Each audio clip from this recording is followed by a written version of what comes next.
Namaskar. Welcome to Ancient Wisdom. Empathy and entitlement. In earlier part, we have seen what is empathy and what is entitlement.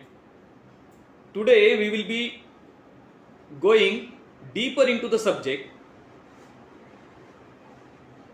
and seeing firsthand what empathy is and how empathy affects. A friend of mine, he purchased a new car and he took me for a ride virtually. So when I got into the car, it felt very nice.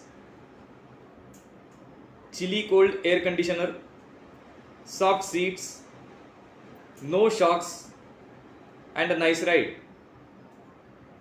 And then I asked him as to what was the engine, how many cc's capacity, what was the ground clearance,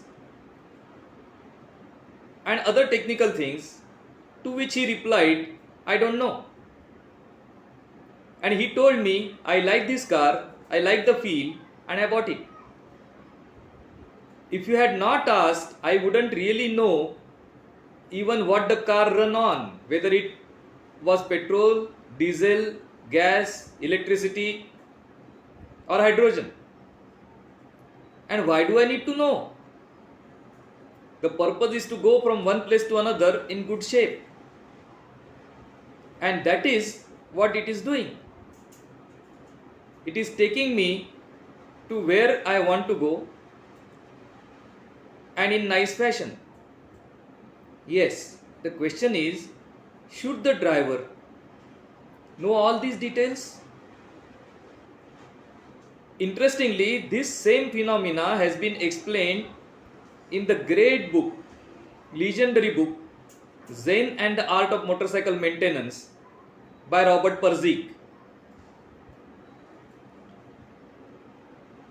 Here, the information, unless you have the information, you cannot relate to it. And this relatable information itself is called as empathy. If there is no relatable information between entity 1 and entity 2, the two entities cannot be joined with empathy. We will take an example to illustrate this point.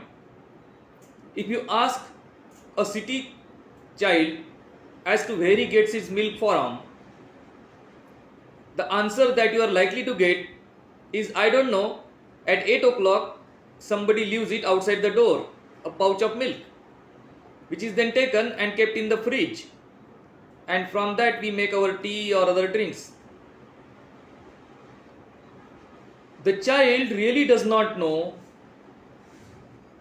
the work involved in keeping a cow, taking care of the cow, milking the cow, that the cow gives milk only in certain months, for certain months, and then it has to be cared for 24/7 and 365 days, and somebody milks the cow, collects the milk, cools the milk, transports the milk, processes the milk, and then what you get outside your door, which is pasteurized, so it doesn't have any bacteria, and which is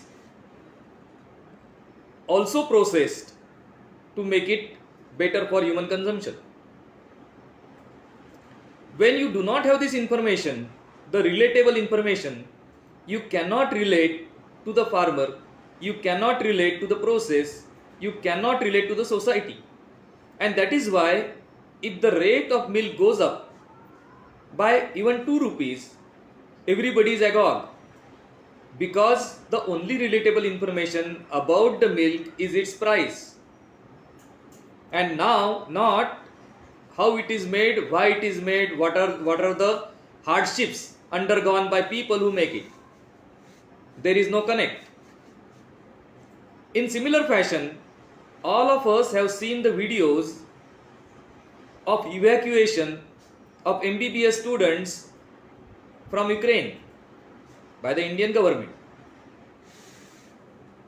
And you will see that many of these students were given shelter in our Indian embassies in nearby countries. the embassy would be having maybe 20 staff and are designed to deal with maybe 100 people a day.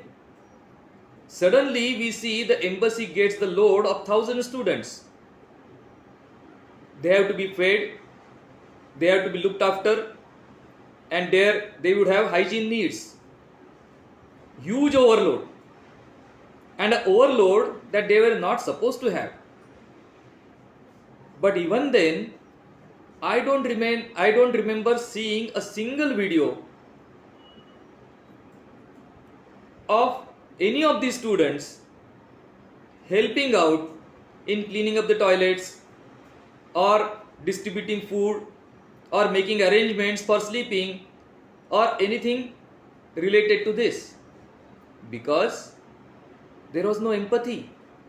There was more of sense of entitlement.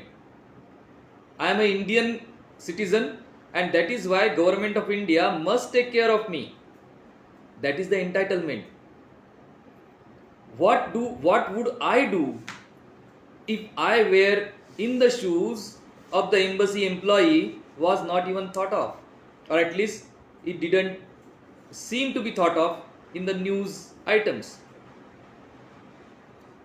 So to develop empathy, the number one point we have to have is relatable information. And to get relatable information, we have to have curiosity. These are the two aspects which are emphasized in ancient wisdom learning or ancient wisdom teaching. That is why you will see that in ancient wisdom education, the Gurukul system was always preferred. A student going to the place of Guru, doing all the work that he was not doing at home and getting education at the same time, he was getting a chance to deal with macroscopic model of the society and at the same time gaining empathetic information, relatable information, and thus developing empathy, and thus he would become a much better citizen when he completes his education and comes out to contribute to the society. Think about it. In the next episode, we will see the devices to increase and improve empathy. Namaskar.